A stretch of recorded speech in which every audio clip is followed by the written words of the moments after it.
Hello, fans, and welcome to This Day in Baseball, where we're going to bring you a full radio broadcast of today's game. And before we do that, I just want to thank Classic Baseball Radio, and there's a link in the notes where you can check out their full channel. They have many great radio broadcasts. And while you're listening to today's game, if you want to check out much more about the game and the players, look on the links below, and you're going to see links to player pages, the date the game happened, the year it happened, and the play-by-play. Enjoy the game, and check out the links while you're watching the game, and please don't forget to hit the subscribe button so that every time new content comes out, you're going to get that firsthand. And thank you again for checking out This Day in Baseball, and enjoy the game.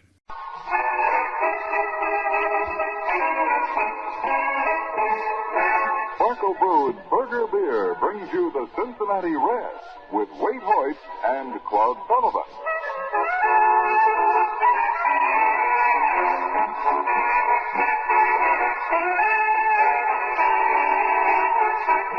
And now, here's baseball.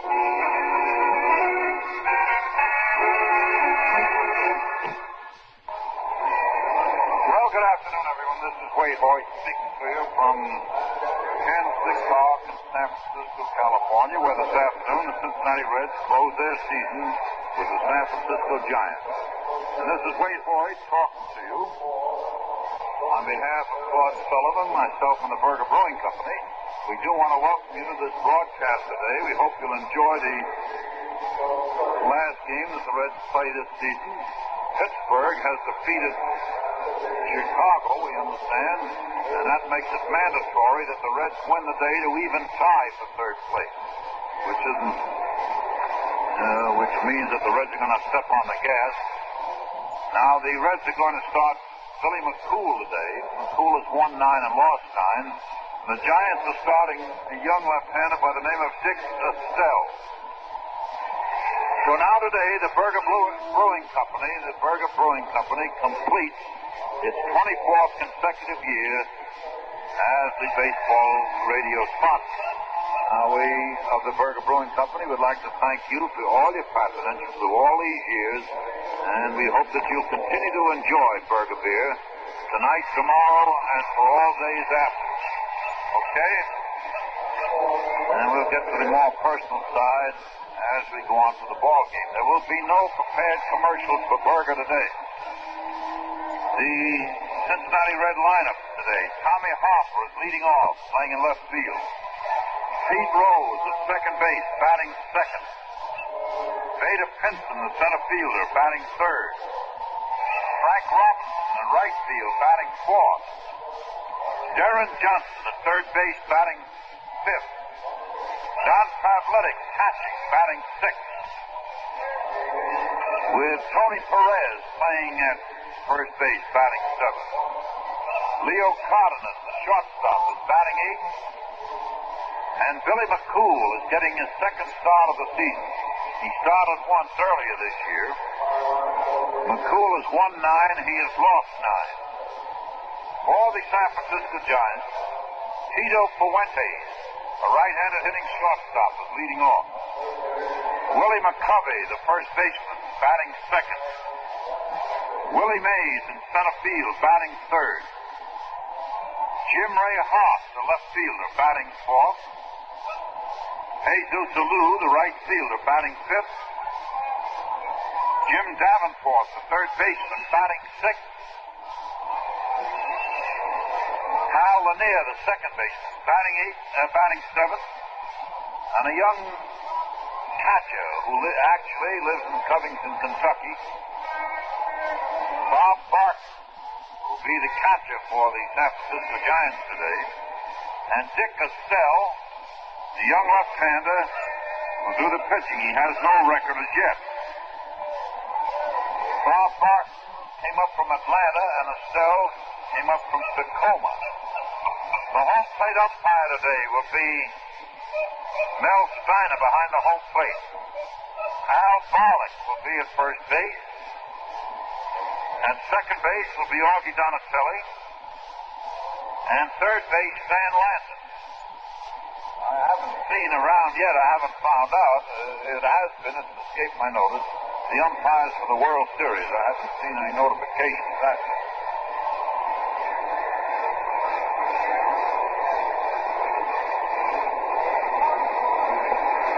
Now, today's broadcast is authorized under broadcasting rights granted by the Cincinnati Reds Incorporated solely for the entertainment of our listening audience. And any publication, rebroadcast, or other use of the description and accounts of this game without the express written consent of the Cincinnati Reds Incorporated is prohibited.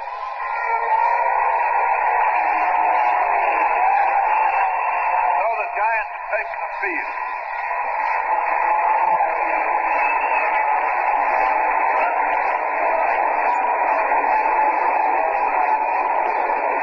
And in a few moments, we'll have the national anthem, and then the baseball game will be on. Now, there's going to be a big house out here today in San Francisco. Be almost, not capacity, but almost, because after the game in a lucky drawing contest out here, they're going to give away 5 new automobiles. Now the national anthem.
For the ball game to get underway. As I say to you, we had some rather disturbing news from our standpoint. Of course, there's one thing that must be sure. You're supposed to win games and finish in certain positions by the benefit of your own victory, not by having some other club lose and then you take advantage of that. But Pittsburgh defeated Chicago today 6-3. Chicago was leading 3-2 going into the bottom of the 8th inning, and Pittsburgh scored 4 runs to win out 6-3. So Pittsburgh's up to its old tricks. I dare say a lot of people really don't know, outside of that streak that Los Angeles had to close out the season when they won 14 out of 15 to close out the season. I dare say, as a lot of baseball men agree, that Pittsburgh, from the All-Star game on, probably had one of the best winning records in baseball this year. So the batter now is Tommy Harper facing Dick Estelle. Harper catching, Estelle pitching. Davenport at third, Fuentes at short, Lanier at second, McCovey at first. Hart at left field, Mays in center, and Alou in right. And so we have Estelle, a left-hander, making his first pitch. He throws, and he throws it high, ball 1. A left-handed sort of overhand pitch to a right-handed batter. Now, he may throw sidearm to left-handed batters.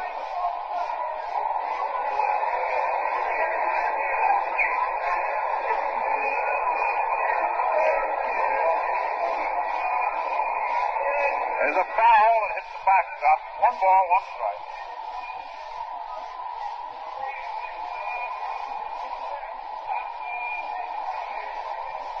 One ball and 1 strike, 1-1. Harper batting .257, 18 home runs, 64 runs batted in. So Estelle in action again. He throws. There's the curve, but it's outside low, and that's 2 balls and a strike, 2-1.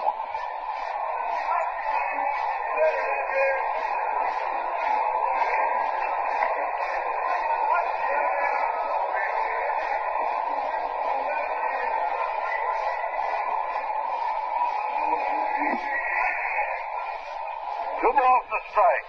Harper hit the foul up back into the grandstand.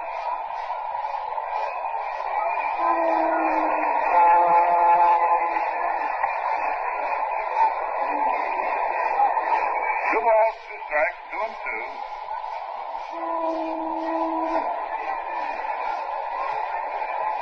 Harper has 42 more runs batted in than last year and 14 more home runs than last year.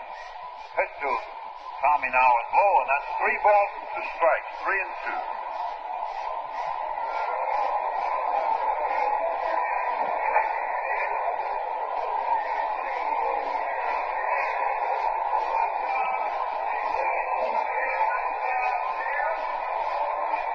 With Estelle throwing the curve, the ball is hit back, Rubin snatches it with the glove hand, close to McCovey, and Harper's out of first. So we have one away in the first inning for Cincinnati. And now Pete Rose. Rose is batting .312. He has 11 home runs and 81 runs batted in.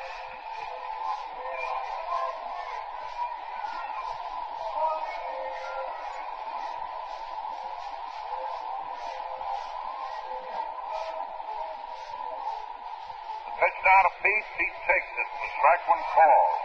And Pete was hit by a pitched ball, you know, the other day, and it sort of numbed the nerve as he was standing on first base. And Al Weiler went down there, and Pete's arm was pretty well swollen, and it hurt him pretty much to swing.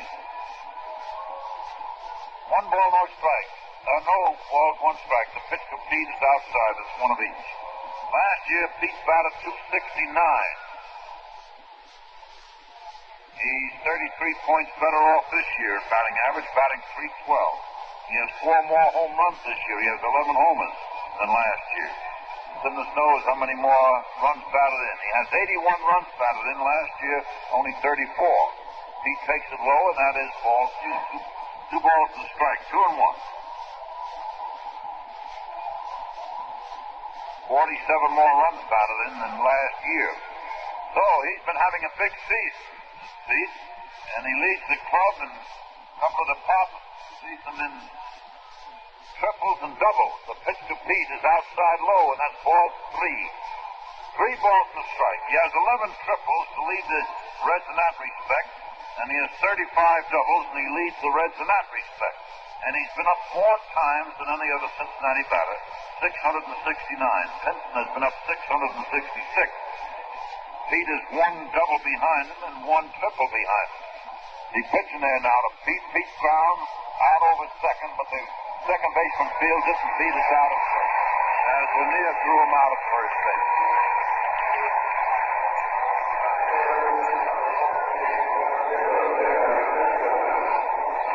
One away, two away for the Reds in the first inning.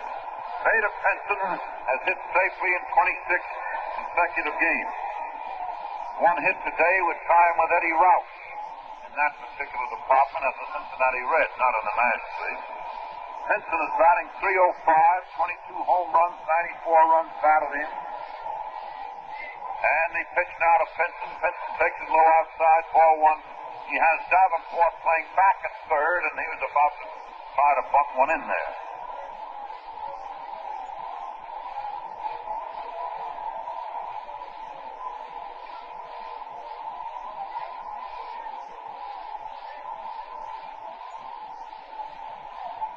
Another pitch by Estelle. That's a low curve.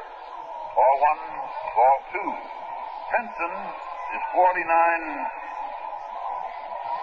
points better off than last year. Last year he hit .266. This year he's batting .305.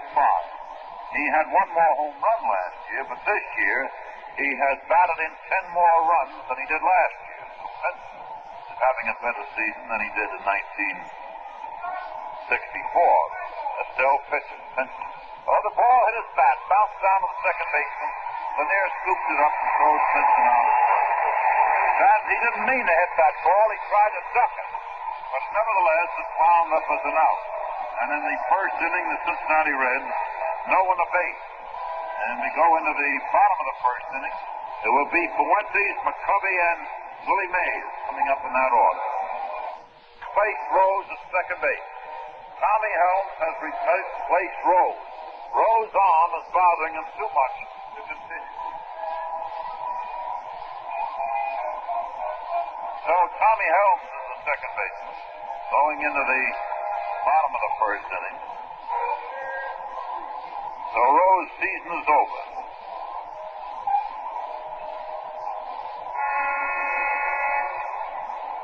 As McCool out there making his first start.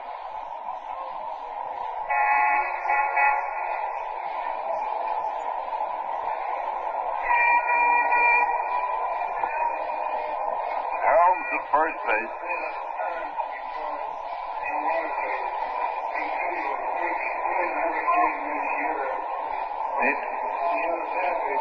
The reason that Rose even went to bat in this game was because he had not missed appearing in any game this season, and he wanted to continue to play in all 162 games this year.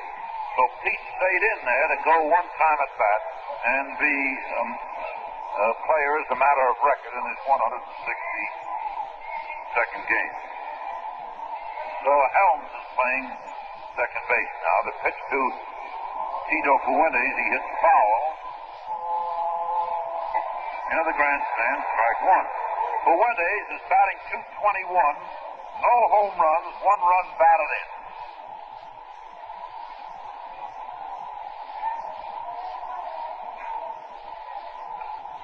Ball hit and one bounce down to Johnson at third. The throw to first, and Fuentes is the first out of the first inning for San Francisco. There's been no score in the ball game. Now we'll ask you to take a tip, take a tap.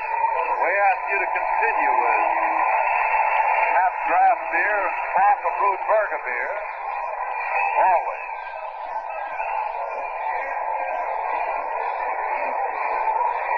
This is Willie McCovey up, the left-handed batter. Swings and misses. Strike one.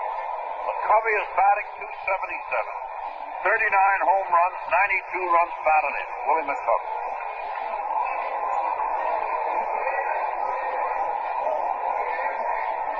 Another pitch, and that is strike two. McCovey took a ripple and he missed. So that is no balls and 2 strikes. Nothing in 2.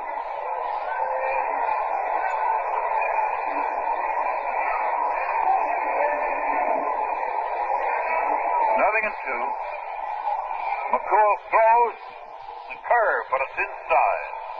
So there's a 1 ball, 2 strike count, 1 and 2.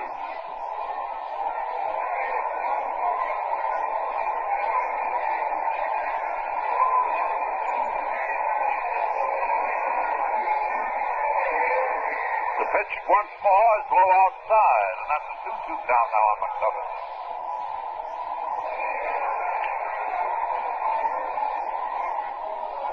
Now, this game means a lot to the Reds. It could have mean a few $100 to each player if they can win it. As Pittsburgh won, and the Reds have got to win. They're finishing the tie for third. The pitch to McCovey. It's a fly ball, foul out in left field. It cannot be caught.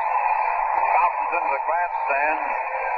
Johnson followed it all the way over to the Reds bullpen, but he couldn't make the catch. 2 balls, 2 strikes. I'd like to say this, a note was just handed me here. Just wishing you the best in your new career with Berger.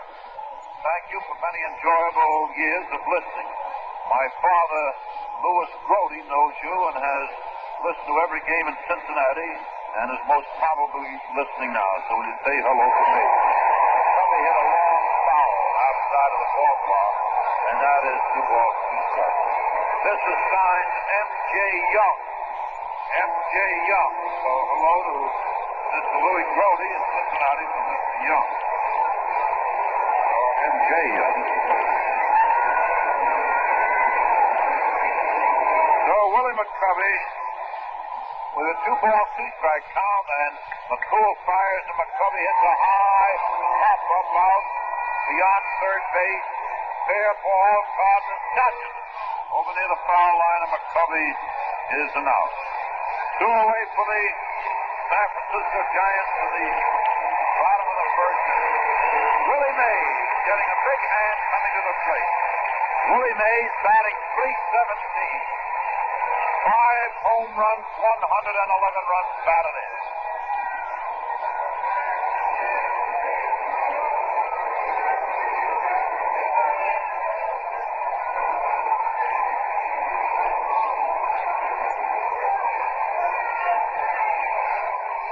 The pitch in there to Willie is over the plate. Strike one.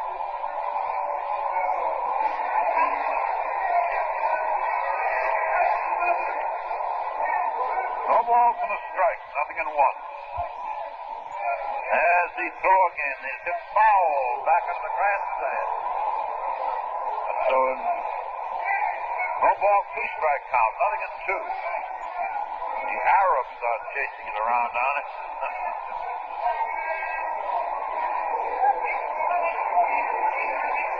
Nothing. Small ball only shows one strike. Two strikes. As McCool throws again, the curve missed outside high. That's one ball, two strikes. 1-2 on Willie Mays. Mays has had a fine season again. After these 51 home runs, 111, I say 551 I meant. 51 home runs, 111 runs batted in.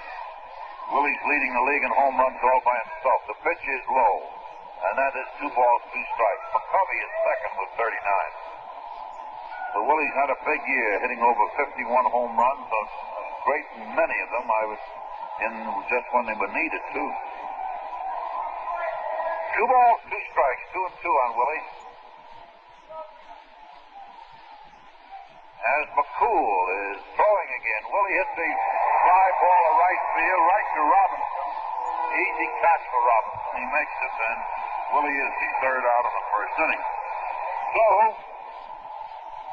both clubs went down 1-2-3 in the first. And after the first inning, there is no score here at Candlestick Park.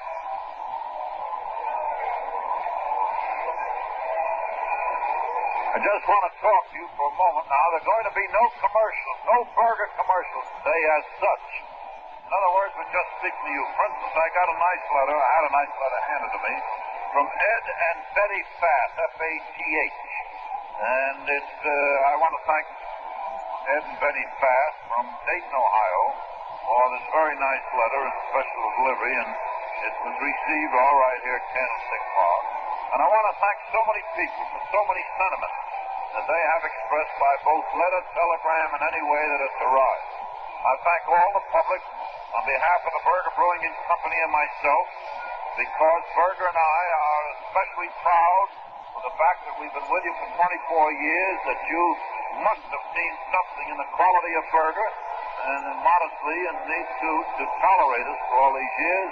And I know that on behalf of Berger itself, that you have delighted in the purchase of Sparkle Brewed Berger beer, and more recently, that very excellent and wonderful TAP half draft here in Boston. Now, this is our bow out on behalf of myself today and for Berger, and we do at different times want to express our complete appreciation to you.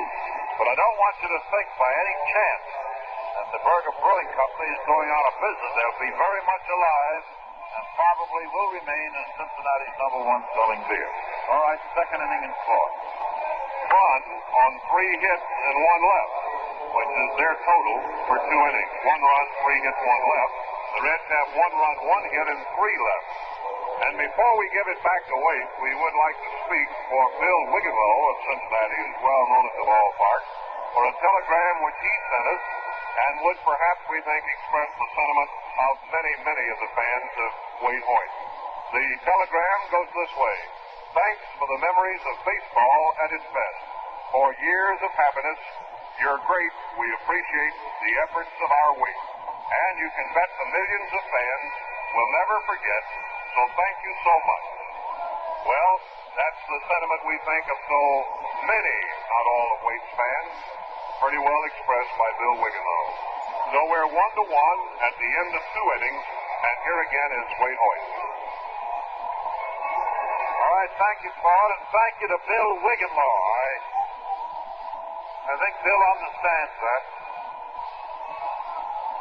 Also, I would like to pay my compliments to Reggie Otero, the departing coach, and Jim Turner, the departing pitching coach. And I wish them good fortune in the future. They have been nice associates, and I've known them both for a long while. And, of course, all our good luck to them. Indeed so.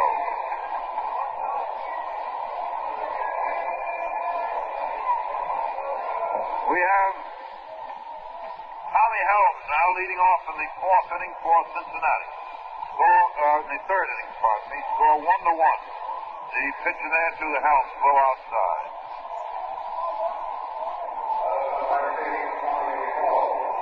Tommy Helms has been looking at this fellow all summer long in the Coach League out here. This pitcher was with Tacoma. Helms was with San Diego. He hit the foul, and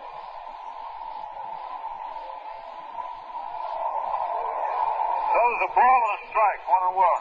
So Helms, who hit about .319 in the Coast League, knows this fellow very well. And I guess Estelle knows him, too, for that matter. So Estelle pitches again, and that's a high one to Helms, and it's a 2-ball, 1-strike count, 2-1.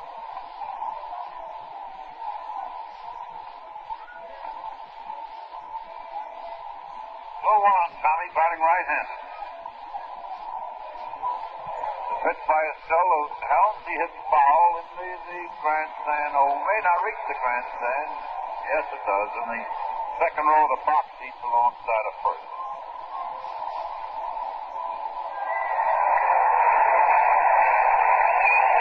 So a 2-ball, 2-strike count. There is almost a capacity house out here today to see the Giants today. It's almost a capacity, if not. And they're giving away 5 automobiles after this ball game today. 2 balls, 2 strikes, 2-2. The pitch once more. Helms hit a foul. The ball wound up in the grandstand. The bat wound up in the pitcher's box.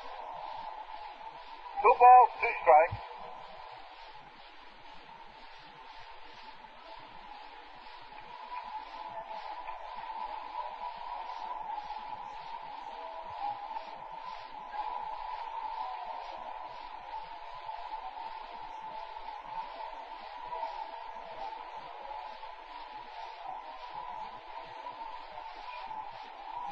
As Estelle pitches again, Helms got under it, popped it up to McCovey at first. McCovey makes the catch, and Helms is the first out in the third inning. The score is 1-1 here at San Francisco.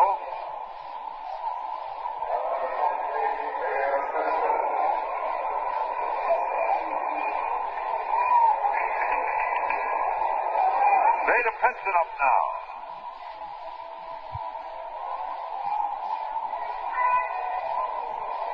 Pitch to Pinson, he hits in the ground, and it gets through. It's 27 consecutive games for Pinson, and that ties Eddie Roush.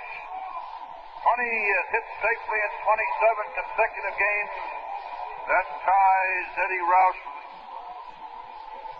And they're going to give him the ball as he asked for the ball, because that ties the record, Cincinnati record, of hitting safely in 27 consecutive games. Eddie Roush did it in 1920 and again in 1924. And now Pinson has tied it with a base hit to right field, first man out in the third inning. That's a nice record. Pinson just ran out of games. After on or more after the day, he possibly could have tied it or broken it. The pitch is hit foul by Robinson to the backstop.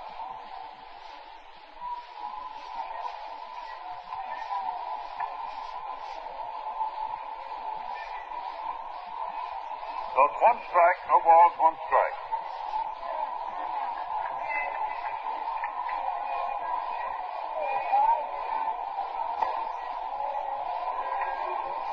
first base.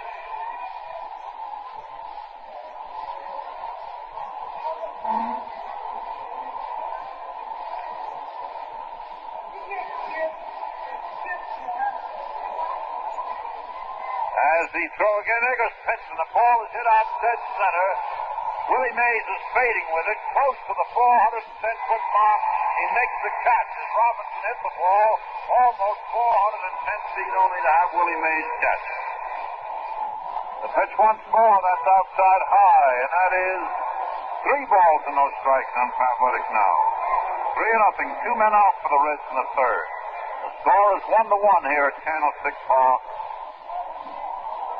in San Francisco.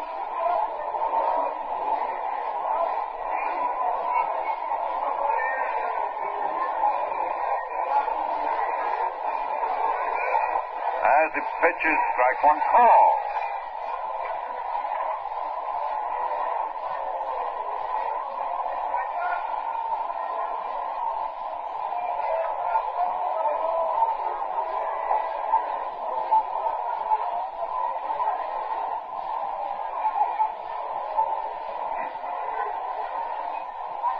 Pitch once again is low, and that's ball 4, and Pavletic has taken a base on ball. So, that loads the bases with Pinson on third and Johnson on second, and Pavletic on first, and Perez up. The Reds had the bases loaded in the second inning, but scored but 1 run.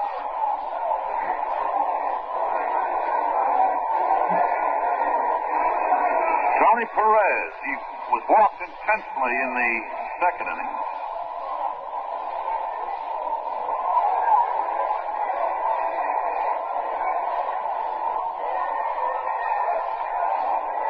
The pitch to Perez, he hits foul back into the grandstand.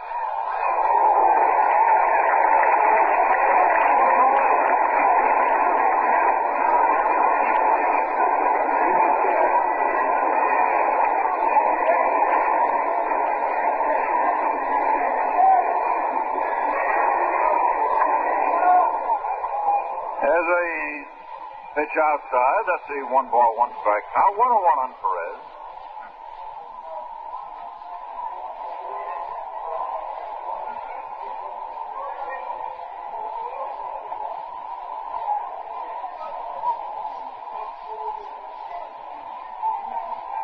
And pitch again. There's a pop-up out there behind first base. Out goes Lanier, the second baseman. Catches the ball on the foul line down in right field, and Perez is out. And so are the Reds in the third inning. As in the third inning, the Reds, no runs, 2 hits. And they left 3 men on for the second inning hand running. So in 3 turns at bat, the Reds 1 run, 3 hits, 6 men left on. And in the middle of the third inning here at San Francisco, the score is Cincinnati 1 and the Giants 1. All right, back here at Candlestick Park. As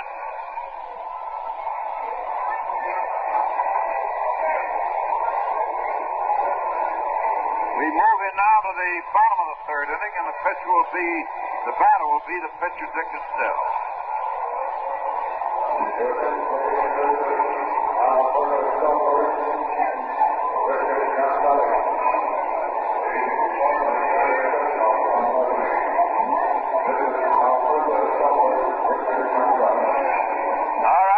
Dick Castell coming to the bat. Don't know much about this fellow as a batter. Now the Reds outfield are playing very, very shallow, way in.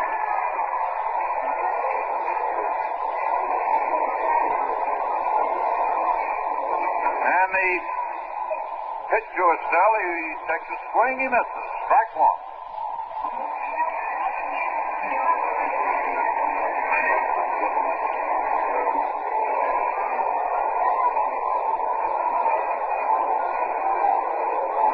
Pitch again. There's a curve inside for the Giant pitcher, and that is a 1 ball, 1 strike count. 1 of each.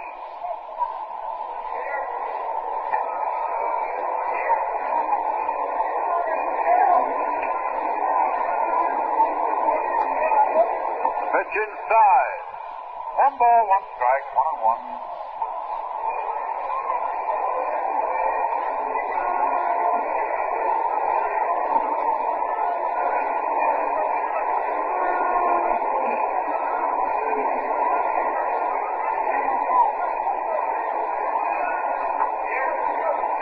The pitch. Foul ball into the grandstand, long right field down there, way up in there, however. There's a big house here today, a big, big house.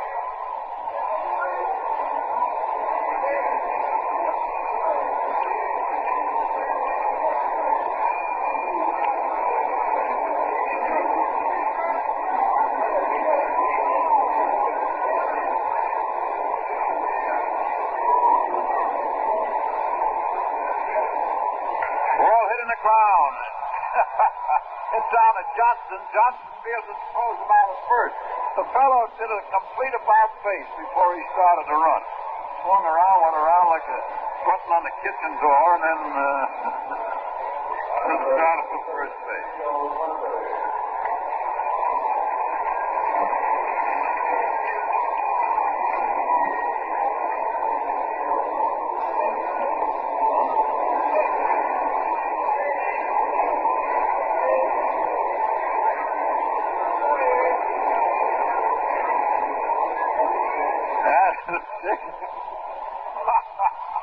The pitcher there now to Fuentes.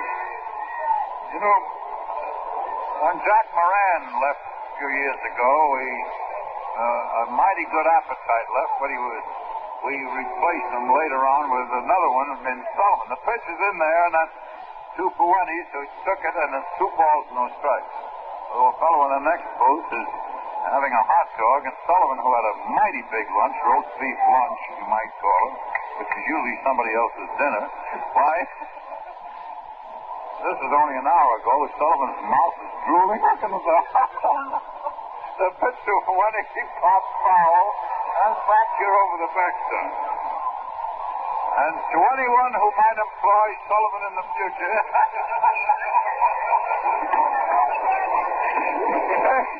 be prepared for extra expenses.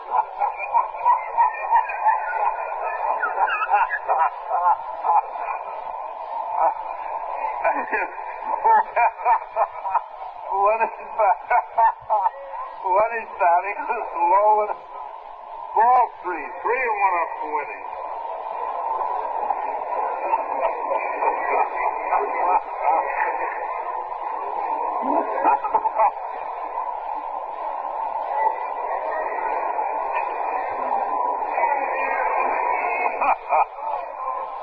The pitch. The fly ball out there in short right center, and Helms follows it out. Still going. Robinson cuts in and makes the catch. And Robinson made a fine catch in there behind Tommy Helms. I do want to thank these people for these nice wires. First of all, Chris and Judy. Chris and Judy, thank you. And to Merklin Art Radke, and Joseph Steen and Peter Papadopoulos, and the Roman family of Lexington, Kentucky. The pitching there to Willie McCovey is low outside.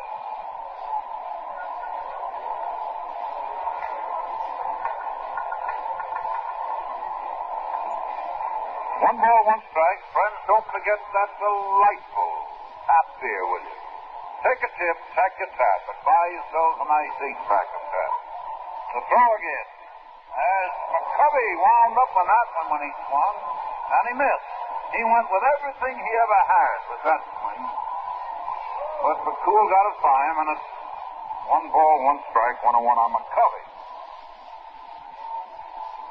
2 men out on the bottom of the third. The pitch again. There's a ball driven in the line in the deep center. Caught by Pinson with one of those Statue of Liberty catches. And boy, he was on the move when he was running full speed when he caught it. Beautiful catch by Pinson. In the third inning, San Francisco no on the base. In 3 innings, the Giants 1 run, 3 hits, 1 left. And after 3 innings of play here, The score is Cincinnati won and the Giants won. I'm wishing at this special time that I could but repay a portion of the gladness that you've strewn along my way. If I could have but just one wish, this only would it be. I'd like to be the sort of friend that you have been to me. And I think that expresses it pretty much. All right, Cardenas hit a foul down past third base. Cepeda is playing first base now.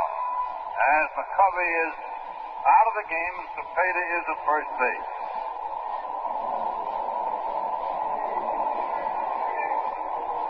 This is the fourth inning. The score is 1-1. Cardenas at bat. And the pitch to Leo now. Leo drives in a deep right. And back goes Alou to the fence. And the ball goes, hits the top of the fence and bounces back. And Leo, who's slowed down a bit, is legging it in the third. Whoop, whoop, whoop, whoop, whoop. He looked as if he pulled a Charlie horse in the back of his left leg then. And Osiak is going up to talk to him. Now, I don't know whether he hurt himself or not. It seemed momentarily there as if he did.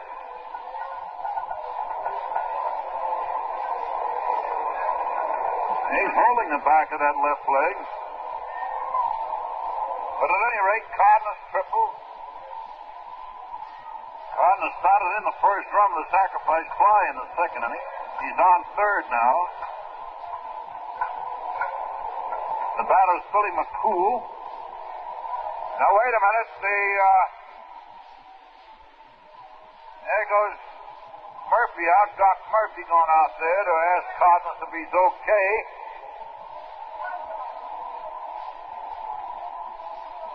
Came in the base with his legs wobbling around like a guy with rubber legs. And you've heard of fight announcers announce that when a fellow gets a little hit a couple of times. The pitch now to McCool. Whoop, in there. Strike one. Curve ball. It looked ready-made.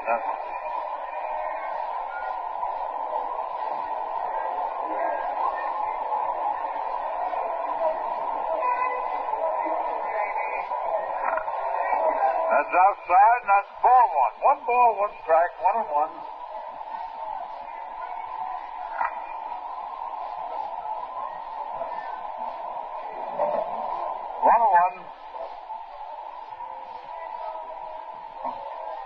The pitch again.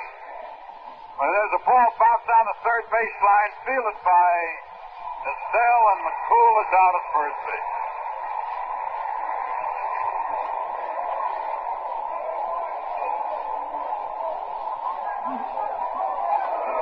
One away for the Reds. Cardenas still on third. He could not score on that one. You know, when we were kids, remember they used to have the German bands go around and play at different places in the street. We used to go and buy a lemon or a pickle, and then we'd go kind of suck on the pickle or the lemon, and the guy playing the big bass horn, he couldn't play. Well, Sullivan is like that around here now.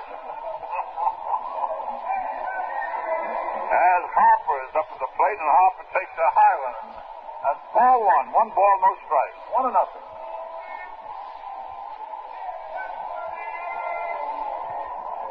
Man on third. Score 1-1. As the Reds are trying to go ahead again, Estelle pitches. Harper takes, and that's strike one call. One of each. One ball, one strike. 1-1. Most of the Reds, you know, have improved their seasons over last year. And a lot of them have done very fine things this season. Harper at the plate has stolen 34 bases. Harper bounces the ball out over second base, and it's knocked down by Fuentes. The man safe. Goes as the base hit as Fuentes nearly came up with it. And he got the glove on it. He batted it out in front of him, picked it up and threw it to Harper. What? They gave the shortstop an error on the ball.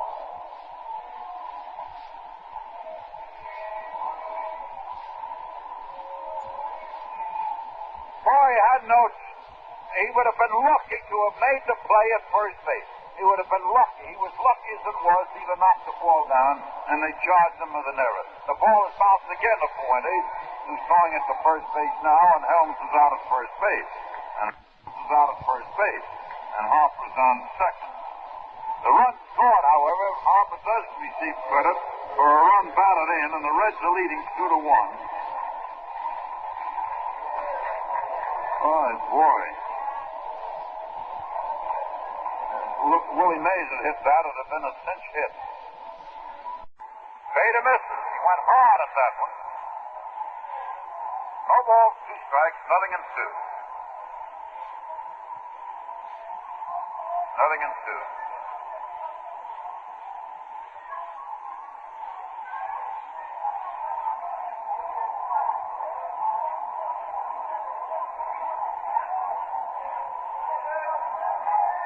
The pitch again. It's low outside. 1 ball, 2 strikes, 1 and 2.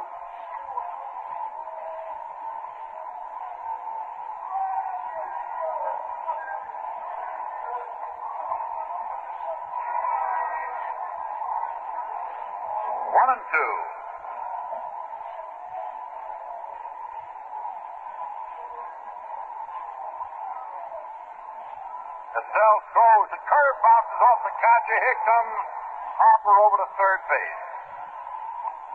Better wait on this now. Wild pitch.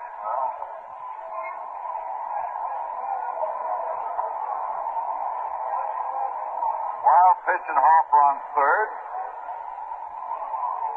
Pinson up there with a count of 2 balls, 2 strikes, 2 and 2. So Pinson is assured of a 300 average easily. He started the game batting .305. He's had 1 out of 2 today.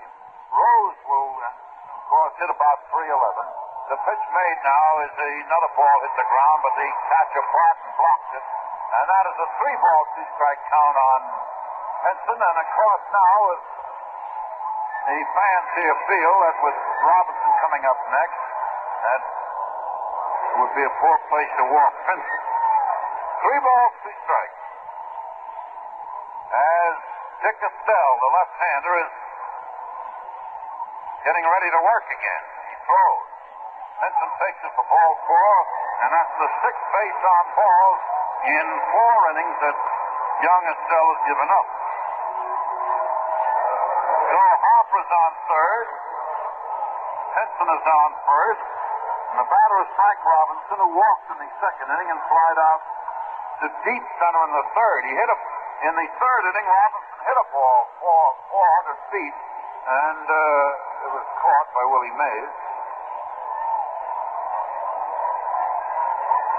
Now Robinson up right-handed. He takes time to sift some dirt through his fingers. In the other ball games, you know, Pittsburgh defeated the Cubs 6-3.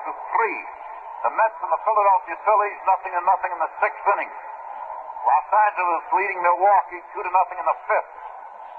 He pitched out of Robinson high, ball 1. Of course, we haven't as yet, and I know Claude joins me and everyone else here, in congratulating the Los Angeles Dodgers, and especially Waller Alston, for the great job that Waller Alston turned in this season in managing the Dodgers to a pennant. And they deserved the pennant. They played well. They beat what they had. They beat the clubs they had to beat and did it thoroughly. The pitch to Robinson very high, and that's 2 balls and no strikes, 2-0. So Los Angeles was an amazing ball club. All so amazing as to be almost unique. Now there's nothing going on. The catcher went out to talk to the pitcher. The second baseman came in. When you have an inning like they had yesterday, where they had a single, a couple of base on balls, and they had a man run down and lost them. That is, Milwaukee did. And then issued 2 bases on balls with the bases loaded, good for 3 runs in that inning. That's something. The pitch net out of Robinson. Robinson hit a single at center, and here's another run as the throw is back to second and by Mays, and Robinson knocked in the 2nd run of the inning as Harper scored, and Herman Frank is going to the mound. So Robinson almost took the pitcher's head off with a single at center field.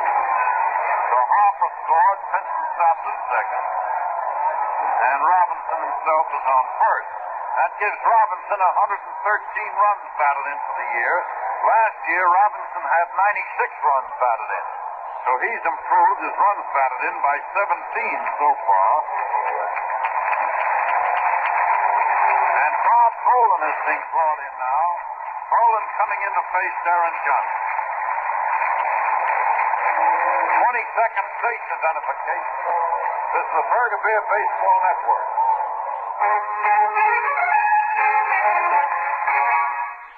All right, Bob Poland is the pitcher, and he has won 13 and lost 6.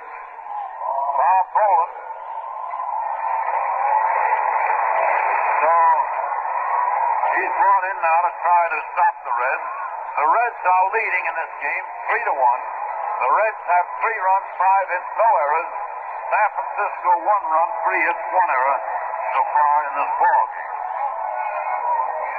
And the first batter to face Poland will be Darren Johnson, who has a base on balls and a single so far in this game.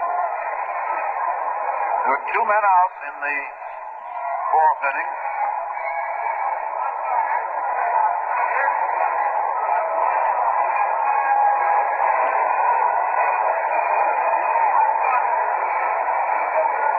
Inning, 2 out.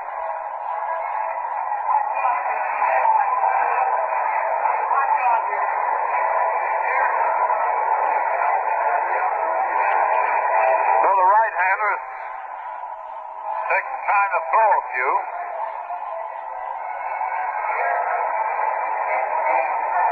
As I say, it is almost a capacity crowd here today. These Giants are an attraction, of course. And as always, and more to the point, too, that they're giving away my lucky number, whatever it is, on the tickets, I guess. 5 new automobiles. The pitch to Darren Johnson, he misses the curve. Strike 1.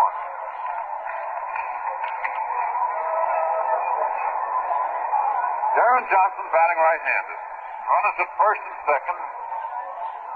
2 out in the 4th. The Reds are leading 3-1. With Poland pitching, Darren Johnson hits a fly ball in right field, and Philippe Alou comes in to meet it. Makes the catch, and Johnson is out, and so are the Reds in the 4th inning. But in that inning, the Reds scored 2 runs to take the lead. There was 1 giant error in the inning. There were 2 hits, and there were 2 men left on. And so the Reds, in 4 turns at bat, 3 runs, 5 hits, and 8 men left on base in the 4 innings. So in the middle of the 4th inning here at San Francisco, the Cincinnati Reds are leading San Francisco 3-1. We have some changes here.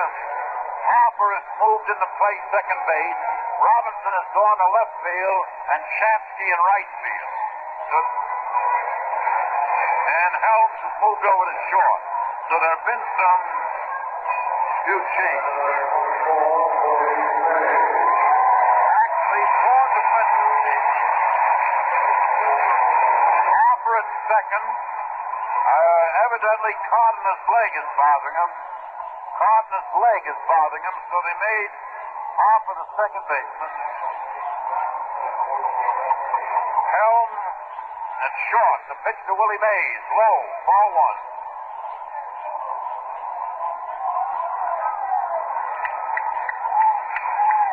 Now, the first time that the Reds signed Harper was as a second baseman when he was at Topeka, Kansas.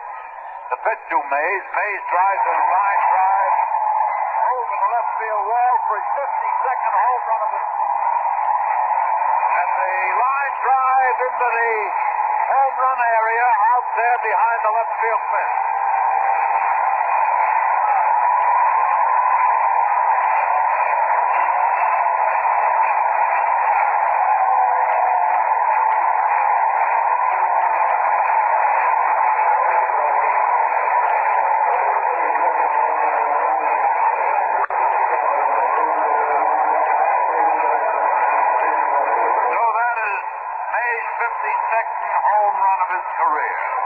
as he made the grand score. The score is 3-2 now with the Reds leading. The pitch to Jim Ray Hart is high, ball one.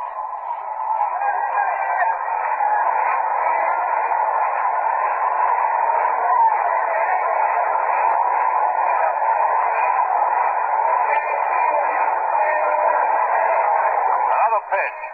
Hart takes it. Ball two.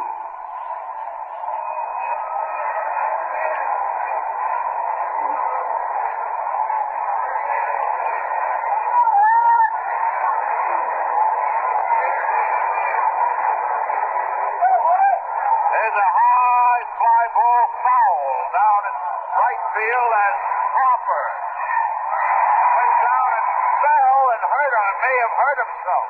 He slipped in the giant bullpen down there in right field, and he made a tremendous catch, and his feet went out from under him. Now it's a gravel or dirt path down there. He made one heck of a try. He ran further for that ball, actually, and running after that ball, that foul ball down right field, and I haven't seen any right fielder run this season, any second baseman run to right field this season. That was he really went a long distance.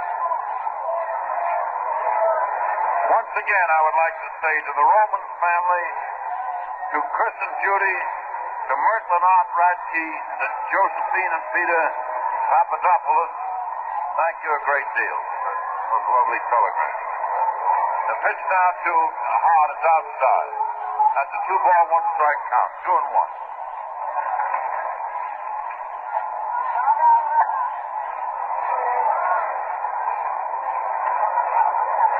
As McCool checks with his catcher, Tom Pavletic. McCool pitches, the curve is taken for strike. 2 balls, 2 strikes, 2-2.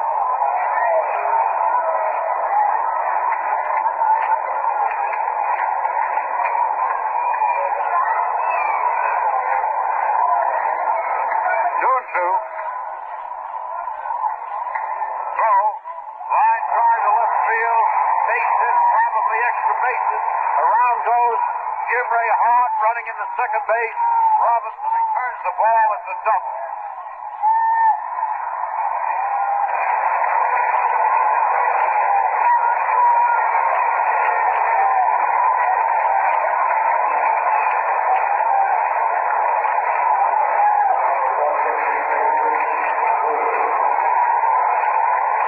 Now, Willie Mays is only 6 home runs behind Mel Ott, with the Giants' leadership of all-time home runs by a Giant. Hart double to left field, thrown out, as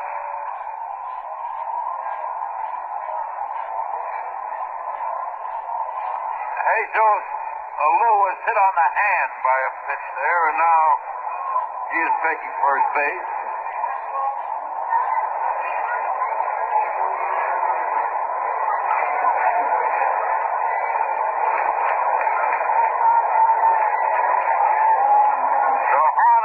Second. Jesus Alou, hit by the pitch, is walking down to first base. So we have 2 Giants on and no Giants out in the bottom of the 4th inning here today at San Francisco. And the batter, Jim Davenport.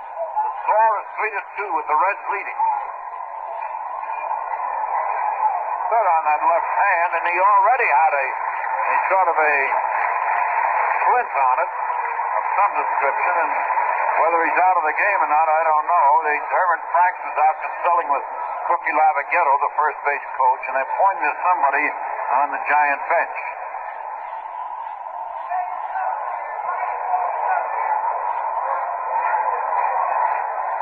Now the man that they want, Matty, I guess, down in the bullpen in right field.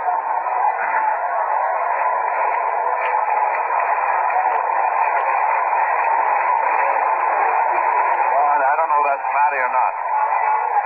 Maybe.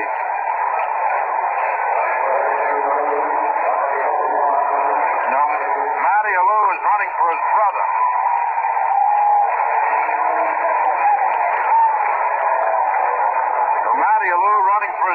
Jesus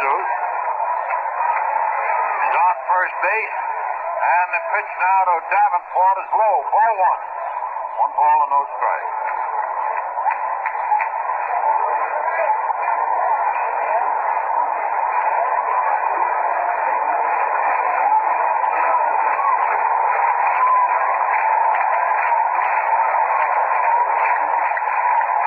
There's a foul ball that's hit by Davenport off to the left.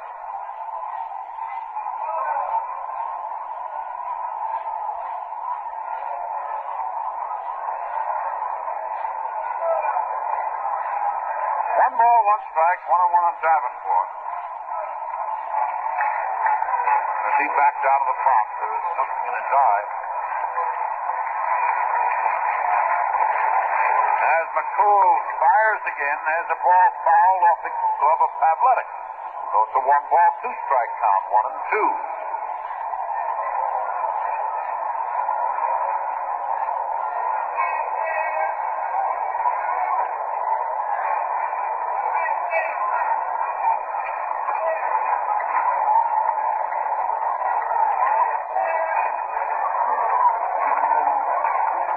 He had a triple in this game and batted in a run in the second inning. His batting average, .226. The pitch to him. There's a ball batted down to out at second as McCool made the stop. I'm going to say it was batted down the third baseline. We didn't know who was going to field it, but McCool scampered over there, grabbed it, and by some sleight of hand or thought, in other words, he made the play at second base, and he got Matty Alou at second. Thought he was going to throw to first, and that's why they held up the call. But he threw down to second on Hopper, and he beat Matty Alou in there. So, the force out. With Hart coming over to third base, Lanier is on first base, and the batter is Bob Barton, the Covington boy, who is catching today for the Giants. The pitch to right-handed hitting Barton is low inside. Ball one. Another pitch. It's a little low. 2 balls and no strikes, 2-0. Well, Billy McCool trying to hold the Giants off here in the fourth inning. Pitches. There's a ball hit to right field. There's a base hit. That ties the score. The nearest flag for third. The throw is over there, cut off by Helm. And Hart rolled a single to right field, and that ties the score as Hart has scored. And the score is 3-3 now. And Bob Boland, the pitcher, is coming up. Lanier is on third, and Boland, the pitcher, is batting.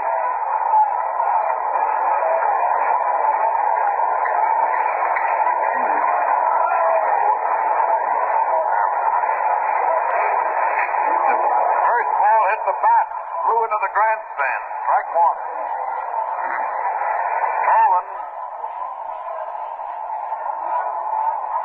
has been 50 times at bat with 8 hits.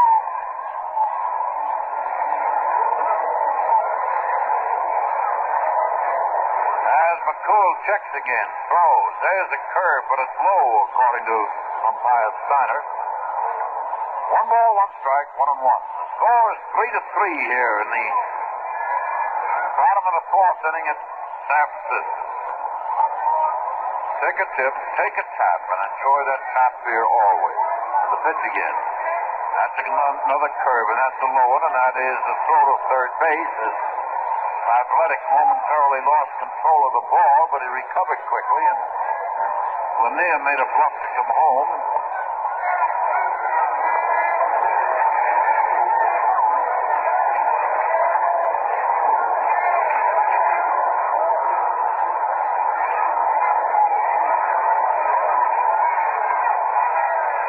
McCool checks and pitches. There's another strike. That's 2 of them. 2 balls, 2 strikes. That was a fastball on the inside edge. 2-2.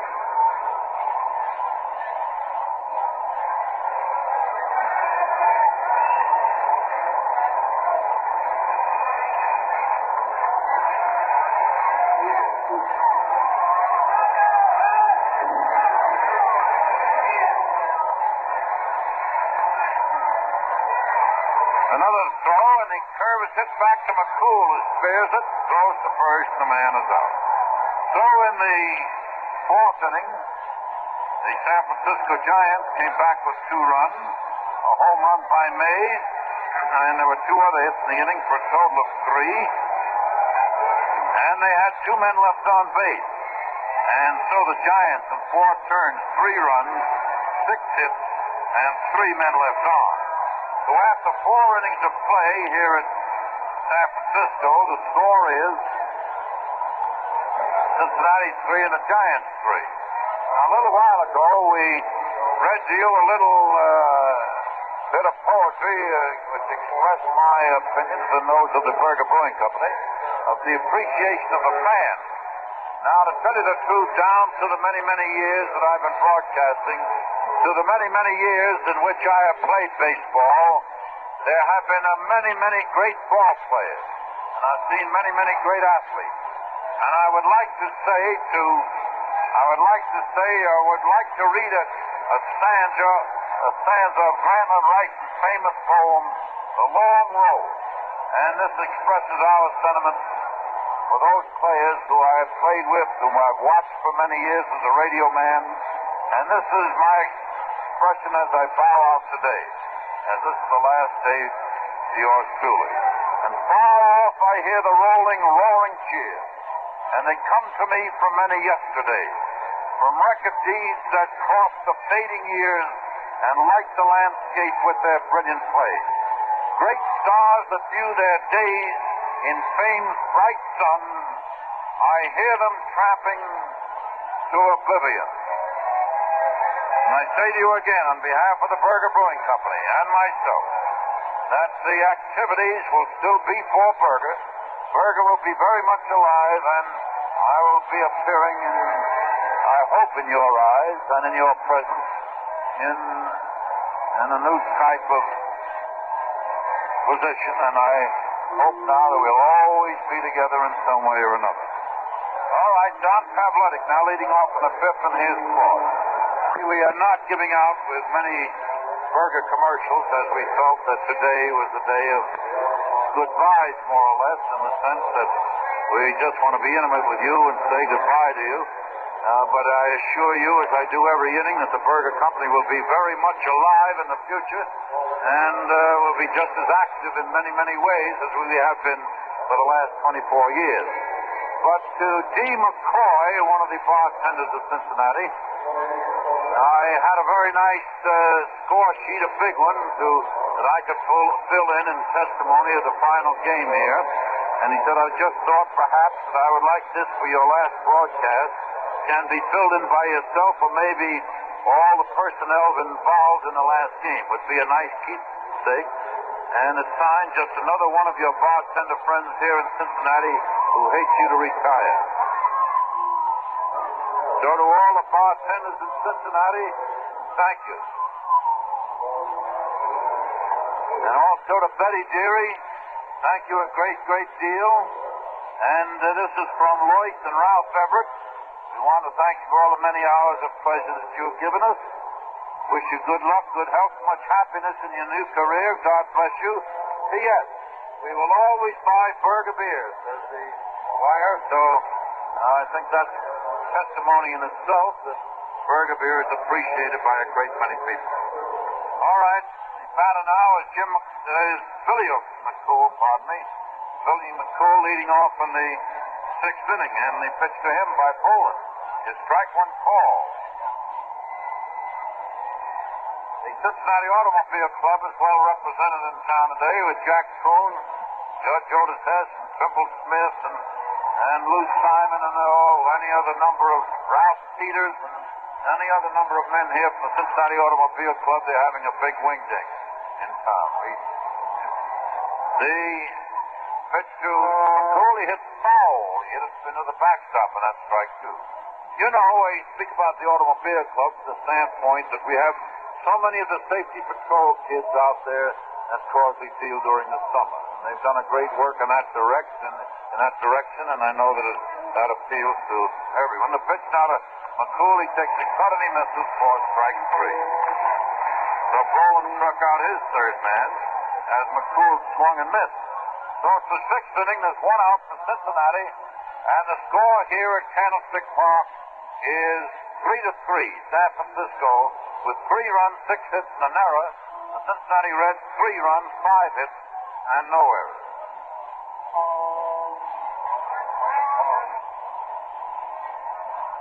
They pitched out to Tommy Harper. Strike one. A side-on curve broke in there. No balls, 1 strike.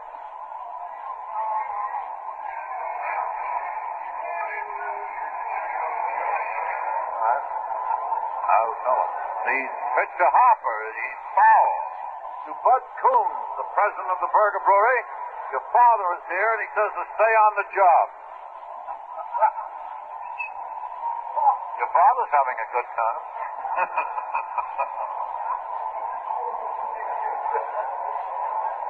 And the pitch again now to Harper. He takes outside. That's a 1-ball, 2 strike count.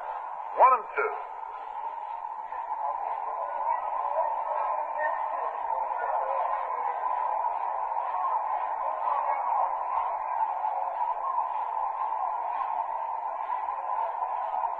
The pitch again. And that is strike 3 as Bone struck out Harper. And this fellow has been sailing along there.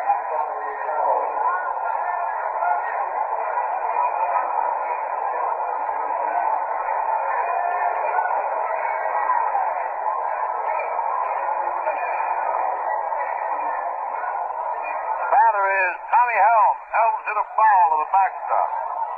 Strike 1.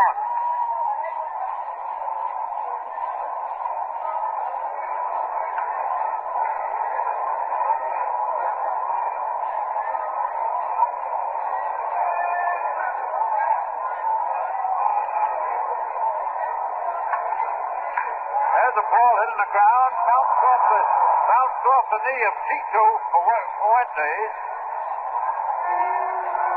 And the San Francisco shortstop is charged with an error. He didn't move on the ball, and the ball was rather sharply hit. Hit him on the knee and bounced off to the left. So there is the second Fuentes error in this ball game. With the batter, Beta pitch.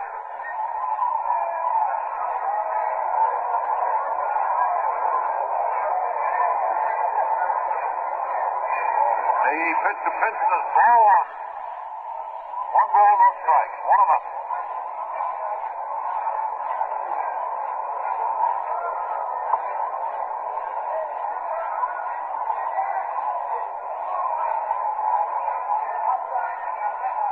The pitch in there, strike 1. 1 ball, 1 strike. 1 of each. Willie Mays, when he hit his 52nd home run of the season in the 4th inning, hit his most. That's more home runs than Mays has ever hit as a Giant. In 1955, he hit 51 home runs. Now he has 52, which is more than Mays ever hit in his career before in one season. Benson takes a swing at the next one, and he misses, and that's strike 2. 1 ball, 2 strikes, 1-2.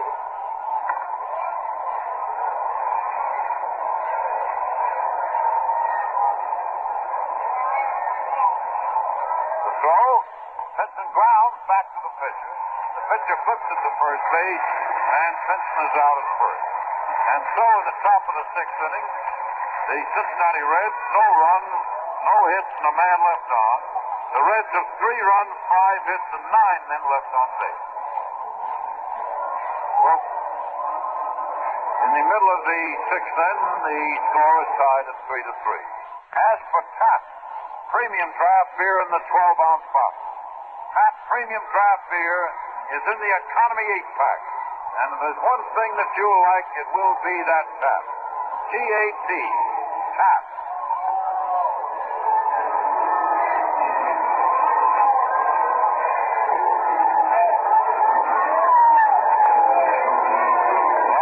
Into the bottom of the 6th. And the batter now will be Jim Ray Hart, facing McCool in the bottom of the 6th inning. Claude was saying, this is a typical San Francisco day. Cool, much sun, and as it approaches, well, it's just 3 o'clock here, 5 minutes up, but when it gets around 5, it'll be time for the top coat. The pitch by McCool took the legs out from under Hart, and it's ball one ball and no strikes. So Cincinnati for Cincinnati, this is an important ball game. They would like to finish in a tie for third, and certainly not after all this year's season being so close to the top, finish down in fourth, and they'd like to win if they pitches outside. That's a 2-ball, no strike count. 2-0 on Jim Ray Hart, the right-handed hitter who's had a single and a double, and he scored 2 of the 3 giant runs today. So the pitch again, and there's a ball hit out in right center, and Chansky starts after it and could not touch it. And that goes as another 2-base hit, and the ball, this will be a 3-base hit, as Chansky fell down, sat down, and took a little while retrieving the ball, and didn't get it back to the infield in time, and Hart came around with a 3-base hit.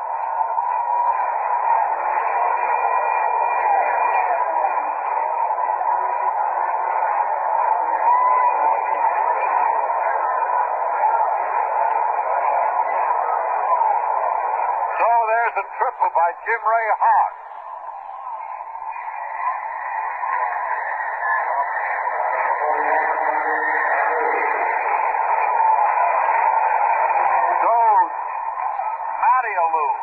Mattialou is the batter. The pitch to Matty. A line drive caught by McCool. Boy, he caught that one in self-defense. As Mattialou hit a line drive back at him, and he stuck up the glove to protect himself and caught the ball. So he threw to third base, but strangely, Hart did not have time to come off the bag. Hart was still stationed fairly close to third. So it's Davenport up now. The pitch to Jim is hit on a line caught by Helms with a diving catch to the right. And there's another ball riffled.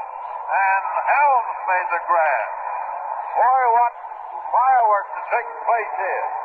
Friends, don't forget that sparkle brewed Burger beer. Step right up and have yourselves a delightful burger. Will you do that? And after today's broadcast, despite the fact that the broadcast is over and everything else, please think a burger and allow burger to penetrate your consciousness when you're about to buy beer. There's a ball hit foul by Lanier, and he hit it down to Charlie Fox, the third base coach.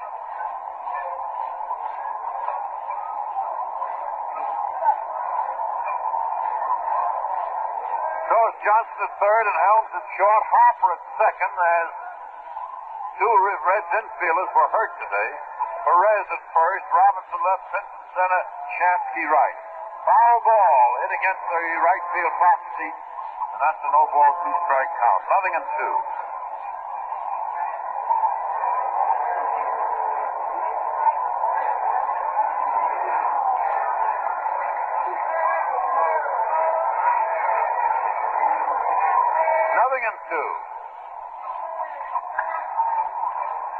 So McCool watches his man on third, and he pitches again.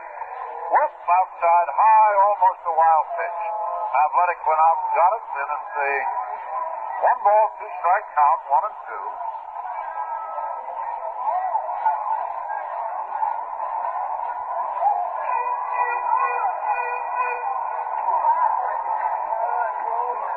As McCool fires again, the curve is hit slowly down to Helms, who makes the throw to first. Nice play. You know, the ball took a detour on the way down there.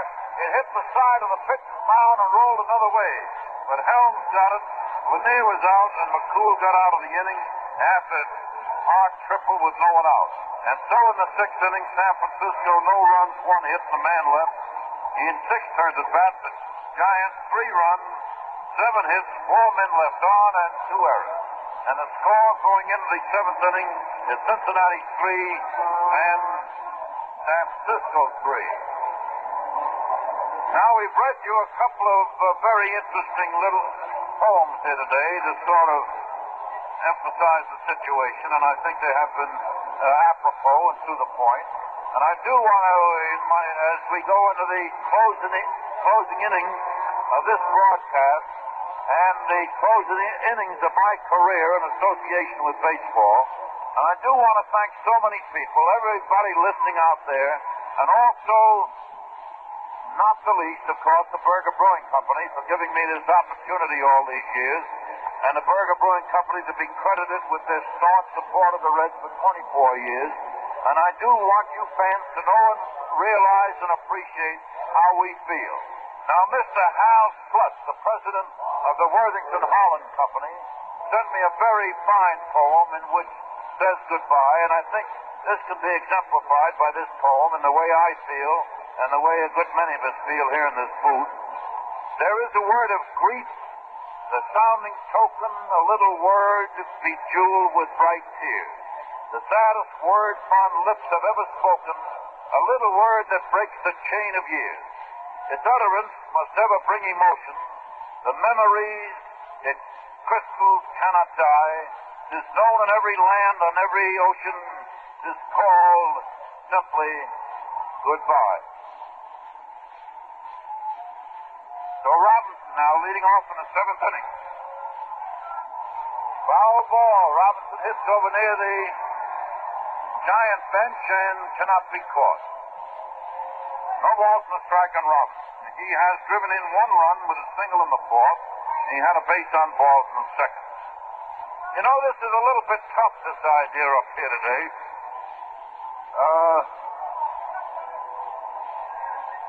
Trying to be big about the whole deal, and yet feeling a little bit different than big. You know? Today reminds me something of the day when I was let go by Brooklyn years ago in 1938. I'll never forget that day. As Boland pitches to Robinson, Robinson hits the foul of the backstop. That's a no-ball, two-strike count. But it was in May, and it was a beautiful day in May in Brooklyn when I finally took off my uniform for the last time. And I remember getting home and Mrs. Hoyt saying, "What a beautiful day to be released." So you might say, what a beautiful day it is to say goodbye, huh? Robinson misses for strike three. And of course, I'm just as anxious as the ball players here today to have the Reds finish well, and hope they do. So Robinson struck out, and that's Boland's fifth strikeout in 3 1/3 innings. Well, not quite 3 1/3, 2 2/3 innings. As Darren Johnson batting. Johnson has a base on balls and a single. The score is 3-3 in the top of the seventh inning as Johnson goes after a curveball and he misses. Strike one. Yes, they're going to give away 5 new automobiles after this game today here. The pitch to Johnson, that's low.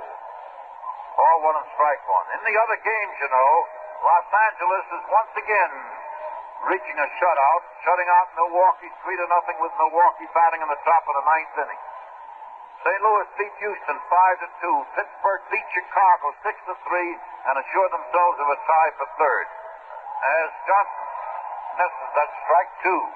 And in the Shea Stadium in New York in the second game, the score is Philadelphia 1 and New York 1 in the top of the ninth inning.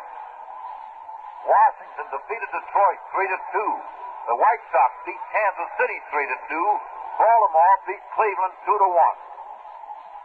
The foul is to the backstop, and that is still a 1-ball, 2-strike count, 1-2 on Darren Johnson.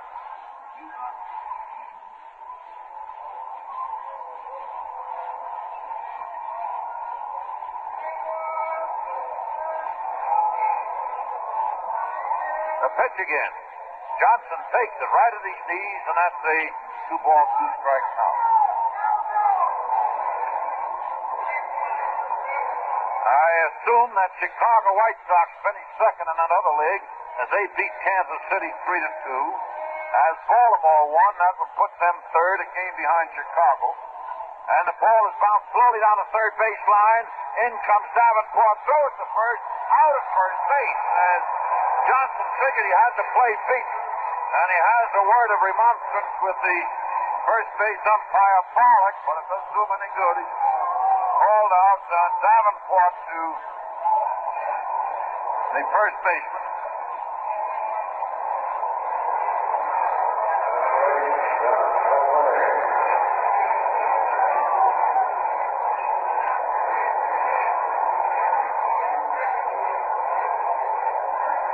The pitcher there to Pavletic now is ball one. That's low outside. That's not the Feta playing there. That's somebody else.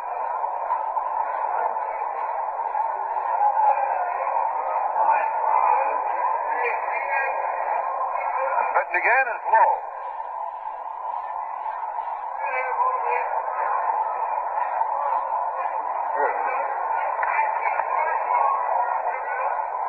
Verda is playing first base. Burda is playing first base for the ball rolled again as Pavletic hit it foul down the third base line. So that is 2 balls and a strike, 2-1. Verda is the first baseman. 2 out in the 7th for the Reds, who haven't had a hit since Robinson's single in the 4th inning. That's the last man they've had on base. No, Helms was on to an error in the 6th inning. As Pavletic missed it, Boland skipped it by him, and that's 2 balls and 2 strikes. 2-2. 2-2.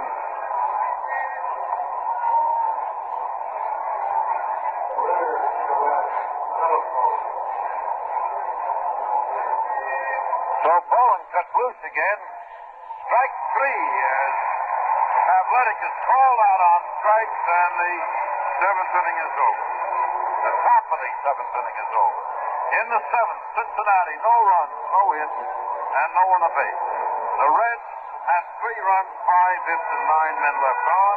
The score 3-3 going into the bottom of the 7th inning.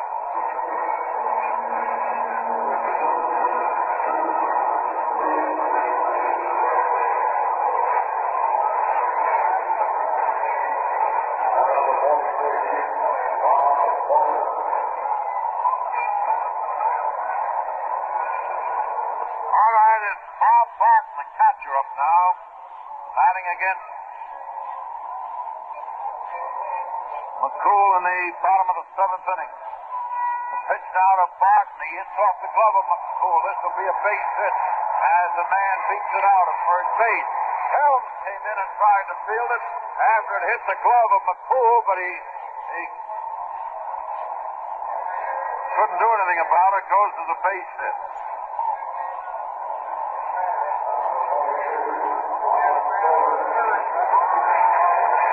So this is Bowen up, ostensibly to sacrifice. Although this fella swings the bat pretty well, and you never can tell what they're liable to do. They're liable to switch strategy. Bowen has been watching Charlie Fox, the third base coach. There's activity in the Cincinnati bullpen now. Pitch to Bowen, he takes low, ball 1.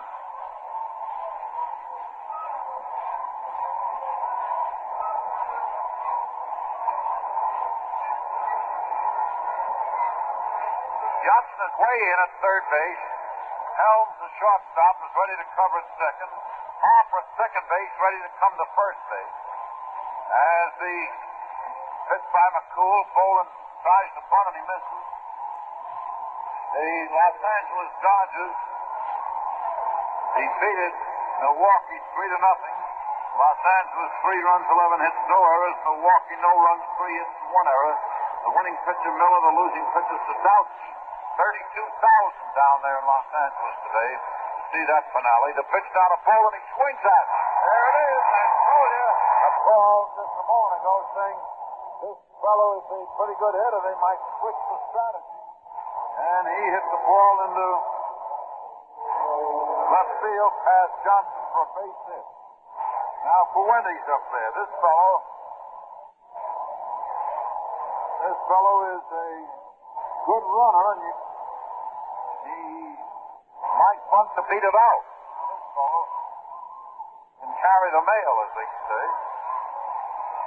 This is the 7th inning with Barton on second. Bowen Homerun on first. And Fuentes, the shortstop up there. The reason that Rose and Cardenas are out at this point, both injured. The pitch is high to Fuentes. Rose was hit by the pitcher yesterday, and his arm is really swollen. And Cardenas pulled a leg muscle in the back of his left leg, and he had to retire. So the Reds have two of their infielders out, and Harper, as Ruiz has been injured, he is out, and they had to bring Harper in to play second base. So the pitch by McCool now, he throws it, and that's ball 3. So now the Reds are really in a spot because they have the tough end of the batting order coming up in Cepeda, Henderson, and Hart. Mays is out of the ball game, by the way. Henderson has been playing center field. Berta, pardon me, will be up next, not Cepeda. Bird is out of the game, and Cepeda's out of the game. Berta is the next batter. The pitch is ball 4, and Fuentes has taken first base, and the bases are loaded. Now,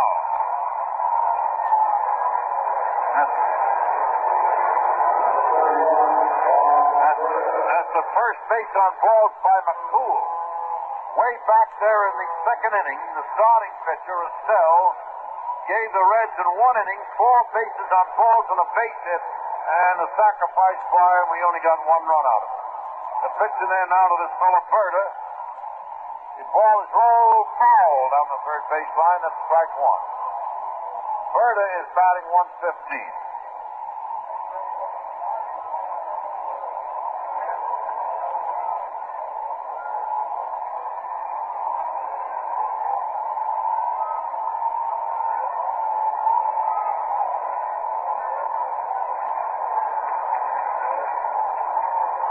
McCool ready to go. He pitches. The curve is hit foul. That's strike 2. No balls, 2 strikes. Nothing and 2.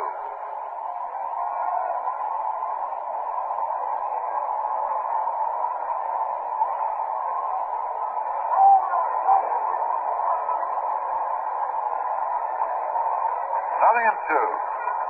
Berta is a left-handed batter. Goes in a sort of a deep knee crouch.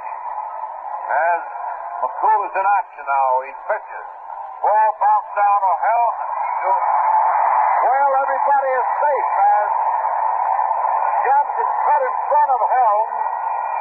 Johnson went in front of Helms, never touched the ball, and I think that Johnson rather obscured the sight of the shortstop. It was a slow hit ball, and I don't think Helms saw it. And tried to come up with it. And I don't know, I think they scored it as an error for Johnson, myself. An error for Johnson. And the run scored, and the Giants are leading 4-3. So,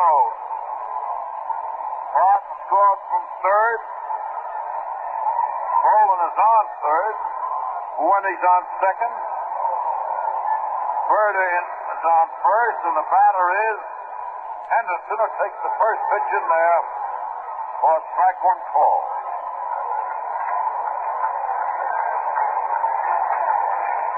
There's a low one outside. Henderson was up earlier in the 5th inning and struck out. Henderson is batting 183. There was no run batted in, credited, no run batted in for Berta.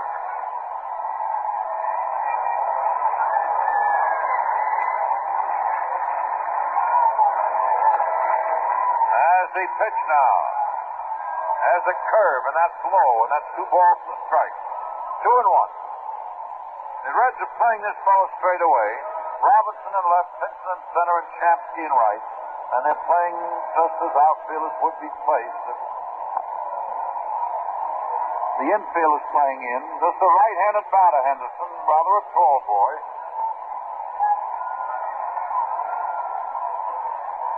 6'2", 180 pounds, lives in San Diego.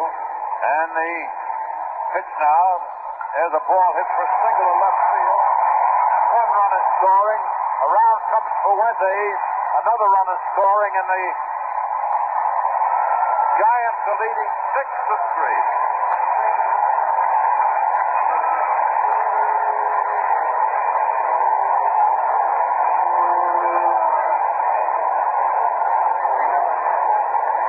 So,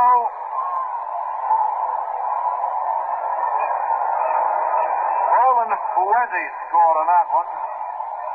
3 runs are in, and there's no one out. Sisler is out on the mound, and we may have a pitching change here. Don Zanny is being brought in. He's a right-hander. So, Roland and Fuentes scored. And Bird is stopped at second. Henderson is on first. And Zanny, Tom Zanny, a right-handed pitcher, is being brought in.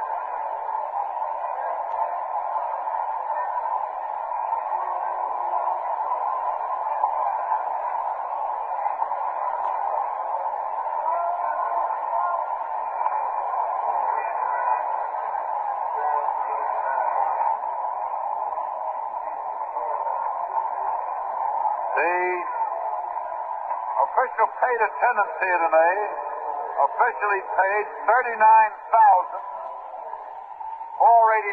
$39,489, the official paid attendance today.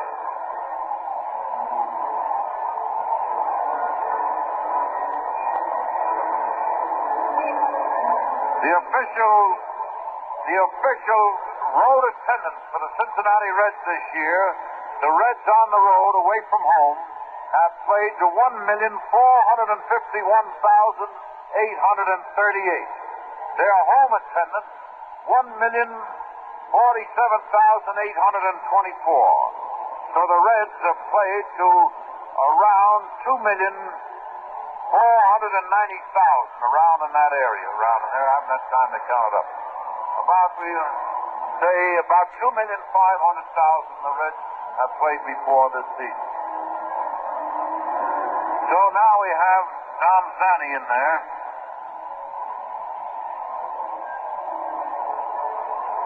Pitching in the 7th inning, and there's no one out in the 7th, and the man he'll pitch to will be Jim Ray Hart.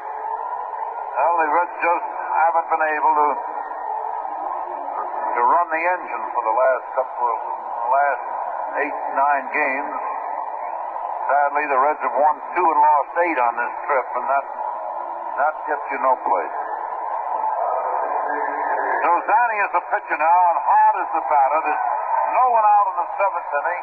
The Giants are leading 6-3. They have runners at first and second, and Ray Hart, who's had a single and a double and a triple, is up there. Now the pitch to Hart. The pitch to Hart is inside, ball 1. If he should by any chance hit a home run, then you would say he hit for the cycle. Now, if he should ever hit a home run this time at bat, he'd do it in chronological order, with a single, a double, a triple, and then if he should hit a home run now, that would complete the cycle as in that category, which is not very often done, whether in order or not. So, Zanny checking again. Pitching. That's a strike. It hits the outside edge. 1 ball, 1 strike, 1-1. So Pavletic went out to have a talk with Zanny. The Giants so far in the game have had 6 runs and 10 hits and 2 errors. The Reds have had 3 runs, 5 hits, and 1 error.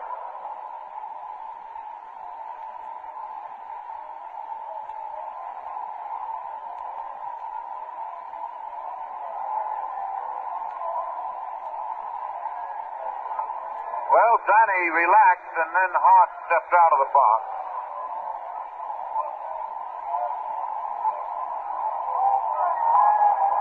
Now, Pavletic went out to talk to Zanny once more, so there's another conversation out there by the pitcher's box. Minnesota, of course, won the pennant of the American League. The White Sox finished second, 7 games behind. Baltimore finished third, 8 games behind Minnesota, 1 game behind the White Sox. Detroit finished 4th and Cleveland 5th. The Yankees 6th. California 7th, Washington 8th, Boston 9th, and Kansas City 10th. The pitch is in there, and Hart took it, and that is a 1-ball, 2-strike count on Jim Ray Hart, 1-2.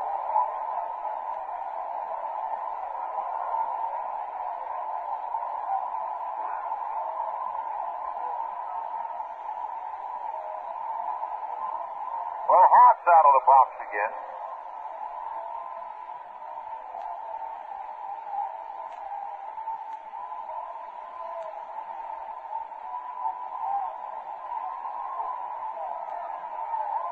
So Zanny, check.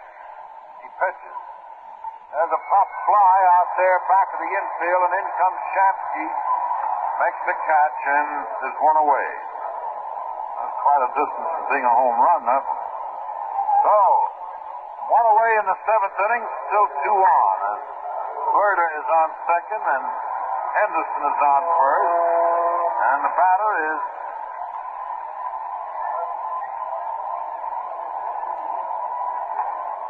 Mattialou.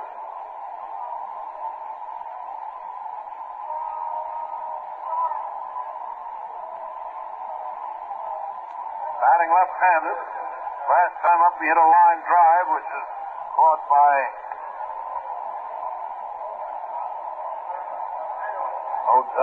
McCool. The pitch to Mattialou. He hits foul. That's over the red bench into the grandstand, and it's strike 1.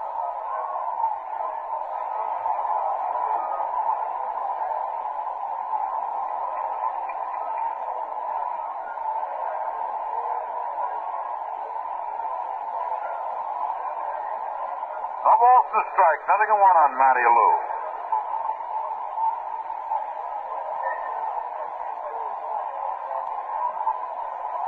That's a high pitch, and that's one of each. 1 ball, 1 strike, 1-1. Friends, you won't forget that burger now with it. Delightful sparkle brewed burger beer. Right in the economy 8-pack with the sealed ends which keep the light out and the flavor in. I'm sure that you'll be delighted with burgers. Just buy an 8-pack, will you? 1 away in the 7th. Pitch. Change of pace high. That was outside. Sort of a half-speed pitch. 2 balls and a strike. 2-1.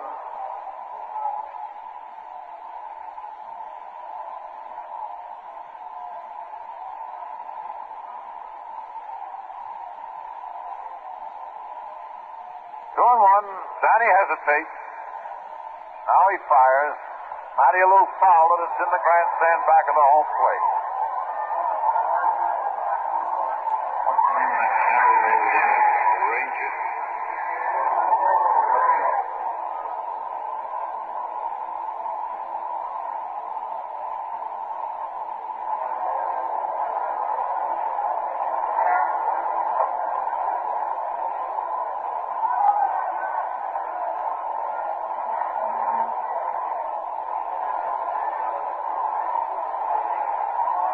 They pitch once more. The pitch is high, and that's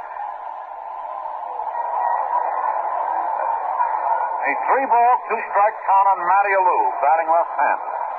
And there are runners at first and second. There's 1 out at the bottom of the 7th inning, and the Giants are leading the Reds 6-3. So Zanny hesitates once more. Pitches. Strike 3. He struck him out with a breaking ball.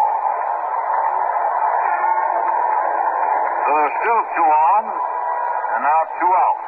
And the batter is Jim Davenport. He's been up 3 times without a hit. He was one of these fellows who hit a line drive in the 6th inning, but that was a ball that Tommy Helms dove at and caught. So it is Davenport at bat, and 2 away.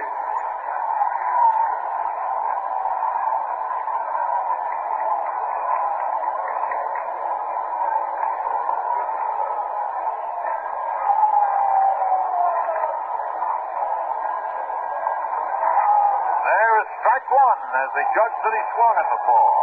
Davenport doesn't think he did, but Steiner, the umpire, thinks so.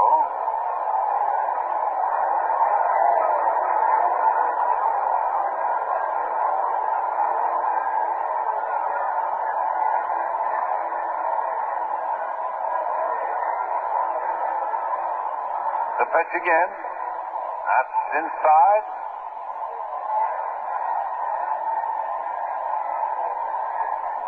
One ball, one strike.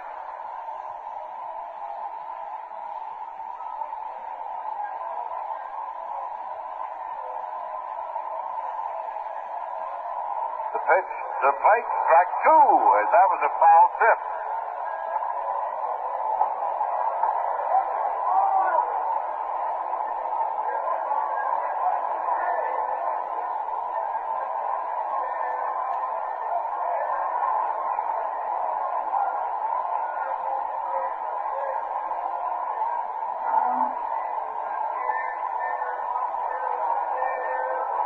Another throw, the inside low.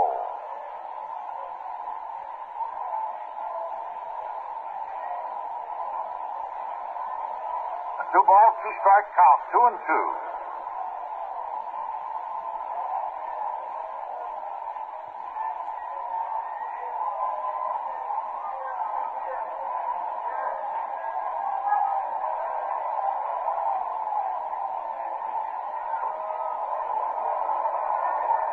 And that's ball three. That's 3-2 on Davenport.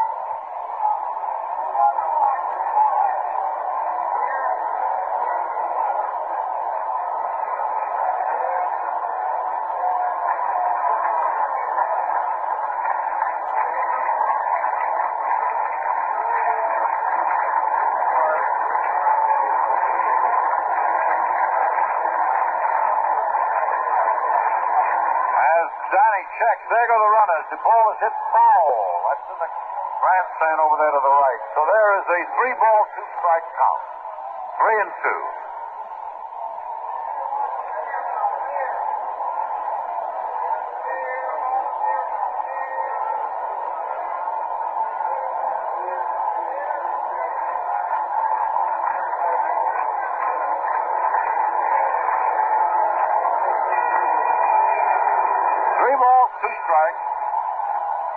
Two men out in the seventh inning. The Giants leading 6-3. The pitch. Ball hits down at Johnson, who plays at the first base. The throw to first, and Davenport is out at first. And so in the seventh inning, the Giants scored 2 runs, 3 runs. And they had 3 hits in the inning and 2 men left on. There was 1 Cincinnati error. And the Giants now have 6 runs, 10 hits, 6 men left on base, and 2 errors. And at the end of 7 innings, the Giants are leading 6-3. Friends, I will only be with you one more inning as Claude Sullivan will be broadcast in the 8th. But I would, once again, it's a little hard to know what to say to you on behalf of the Berger Brewing Company and myself. But just that you understand that we shall be very much in the picture following this season, and I'll be very happy working for Berger in a new capacity. But I certainly, in my efforts for Berger, will not forget the many years that I have appeared for Berger here on this baseball broadcast. More to the point, I will not forget the many, many years of happiness that you have brought me through your patience, your tolerance, your kindness, your graciousness, and all the wonderful things that one man could think about a group of people.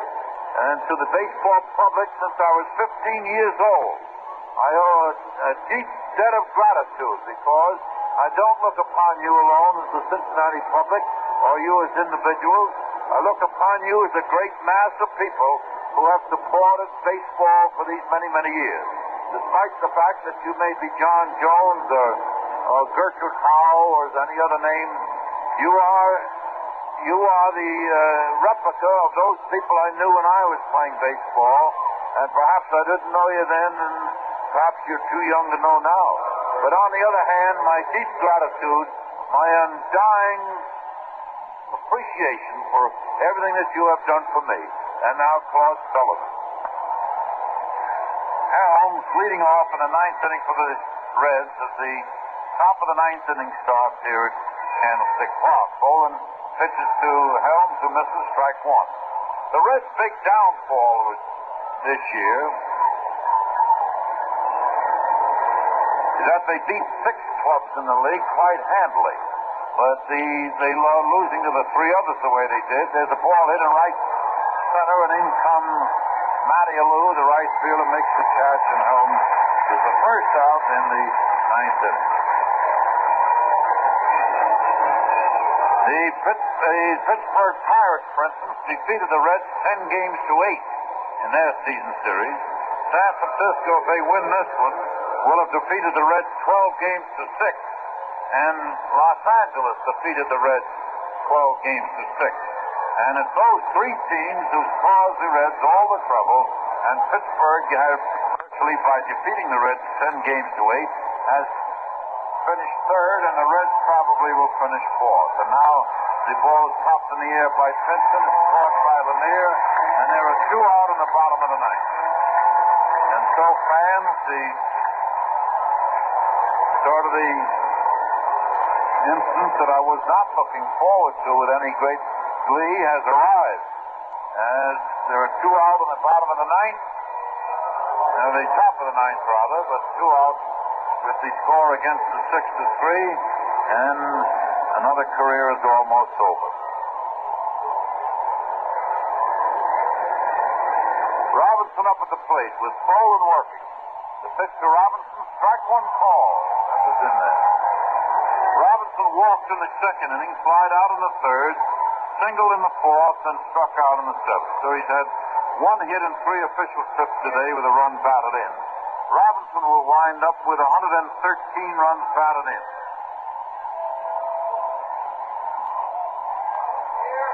And he pitches outside. That's 1 ball, 1 strike. 1 of each. 1 ball, 1 strike, 1-1.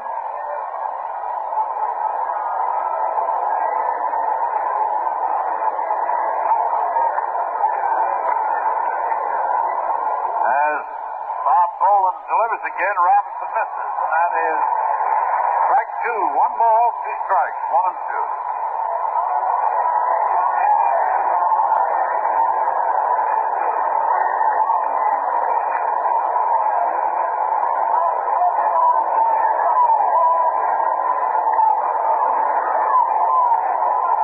The next pitch. Outside, and that's 2 balls, 2 strikes, 2-2. This fellow came in the game with 2 out in the 4th inning, and since he has struck out 9 of the Reds. Believe it or not. He's the fellow we got rid of the other night.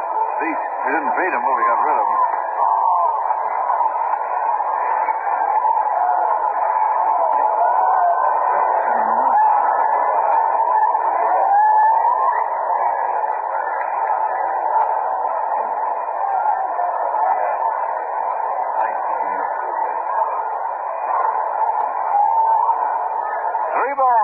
Strike, 3-2 on Robinson. As Boland delivers inside, and that's ball 4, and Robinson has taken a base on ball. Strangely, the Reds have received 7 bases on balls. They've had 6 hits. Back in the 2nd inning, the starting pitcher, Estelle, walked 4 Reds. They had 1 hit in the inning, and a sacrifice fly, and scored with 1 run. They only got 1 run out of that. It is Darren Johnson up now. He's had a single and a base on balls, and he's been out twice. Robinson on first. The pitch to Johnson. He hits the ground down to Fuente, who tosses to second. Robinson is 4th, and the season is over. And the Reds have finished 4th, I'm sorry to say. Instead of winning the pennant or finishing 2nd or 3rd, I hate to report that the Reds have finished 4th.